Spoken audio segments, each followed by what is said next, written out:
La 12e édition de Jardin Jardin vient de démarrer aux Tuileries dans le 1er arrondissement de Paris.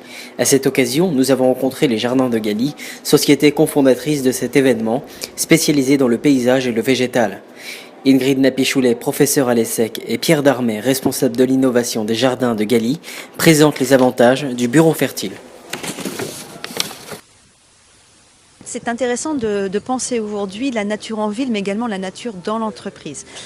Quelques études, mais elles sont toutes récentes, montrent l'impact que ça peut avoir sur la productivité des salariés, sur le bien-être en tout cas des salariés. On parle de lien social dans la ville, mais on peut aussi parler de lien social peut-être ou de bien-être dans l'entreprise. En tout cas, ce qui est clair, c'est que on l'a vu dans notre enquête qu'on a publiée récemment sur Ma ville de demain vue par les étudiants, avec l'aide d'Aris Interactive. On a mené une enquête auprès de 1000 étudiants en France pour leur demander c'est quoi la ville idéale pour eux. Et on a été très surpris de voir que pour une très grande majorité d'entre eux, la ville idéale, c'est d'abord une ville en harmonie avec son environnement naturel. Clairement, comme je vous le disais, les résultats montrent en tout cas un lien qu'on peut mesurer à peu près 10%, 12%, ça varie entre 8 et 12%, de l'impact du fait d'avoir des potagers dans l'entreprise, qu'on trouve facilement dans les pays asiatiques, encore très peu en France, sur le bien-être, sur le moral, sur le côté biophile en fait. Nous avons voulu montrer et démontrer concrètement tout ce que nous savons de la demande sociale,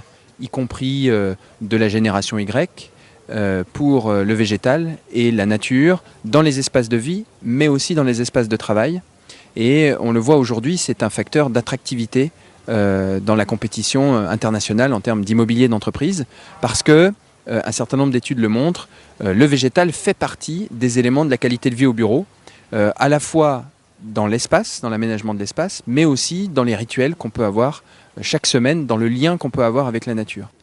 Et donc, plus de productivité, effectivement, tout cela s'inscrit évidemment plus largement dans le cadre d'une politique d'entreprise, à la fois en termes de missions qui sont assignées aux collaborateurs, de management, et puis aussi d'architecture au global. On le voit de plus en plus, l'architecte paysagiste travaille de concert avec l'architecte en amont des projets. On va ensuite avoir des process qui se mettent en place au sein des certifications environnementales pour parler de biodiversité urbaine. Il y a même le label Biodiversity qui a été créé avec nous, entre autres, à cet effet.